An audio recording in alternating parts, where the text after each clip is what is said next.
Today we're looking at how to note new vocabulary in a manner that will allow you to use it effectively.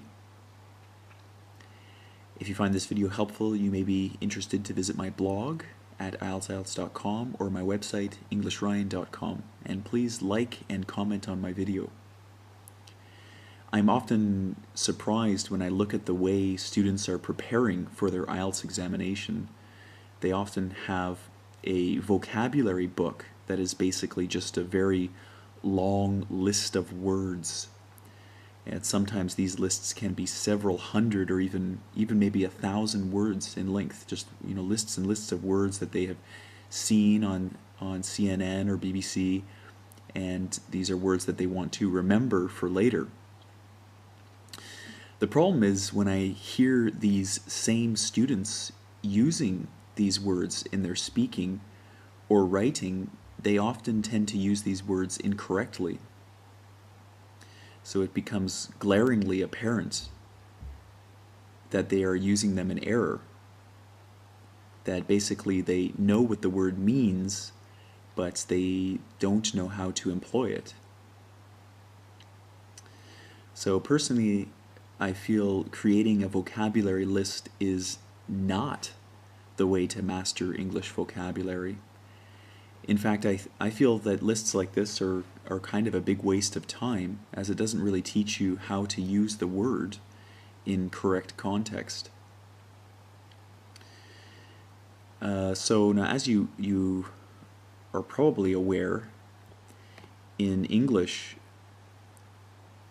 words rarely describe a situation accurately by themselves. So you typically have to combine more than one word to describe a situation properly. And what this means is that words create meaning by being combined with each other. So thus the key to really strengthening your vocabulary before your IELTS exam is to train yourself to memorize words and word partnerships to help you remember how to use the words properly. So for example, I have the word tragic on the screen here, and I had a student come into my class the other day, and they told me that they had been in a car accident, and luckily nobody was hurt, but they said, when they were talking about the situation, they said, we were very tragic. So, this is kind of what I'm talking about here. I mean, here the students, they know the word tragic means something very bad, but they don't really know how to properly use the word. So to fix these sorts of errors, we need to change the way we are making note of new words. I'm sure what happened in this student's case was that they came across the word tragic, they looked it up in their dictionary, and they wrote it as a single word in some vocabulary list, and just made a mental note, okay, tragic means something very bad. And then here the mistake happens, we were very tragic, which doesn't really make any sense at all. And then of course, if they go into their examination and they use the word in this way, this is not going to help them score very well. So let's pretend that I am an IELTS student and I am watching CNN, and the word tragic scrolls across the bottom of the screen. I'm not going to simply look up the meaning of tragic and add it to my vocab list, but I'm going to make note of the exact way in which tragic was used on CNN.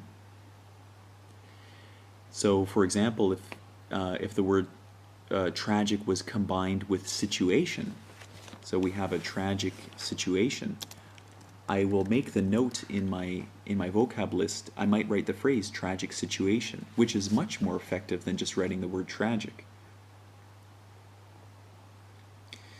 So, and then perhaps maybe a few days later I see tragic again somewhere else. Maybe I'm reading a BBC article and I see the word tragic is used again, or another form of tragic. Perhaps it's being used as tragically, something like this.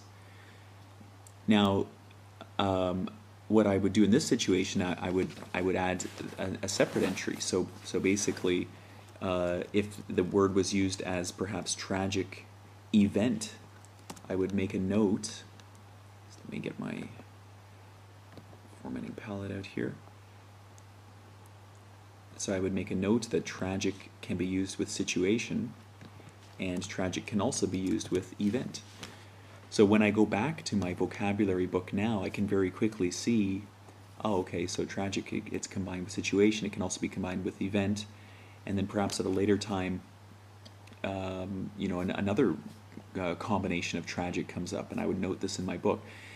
And I think that if you contribute time to building a list of words in this manner, I believe it'll be 100% more helpful to you than just writing a big long list of words without, you know, showing the connection that these words share with other words.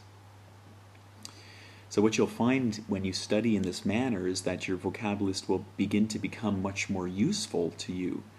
And as you review the manner in which words are commonly grouped in English, you will begin to use them this way, and it will help you to sound much more fluent and much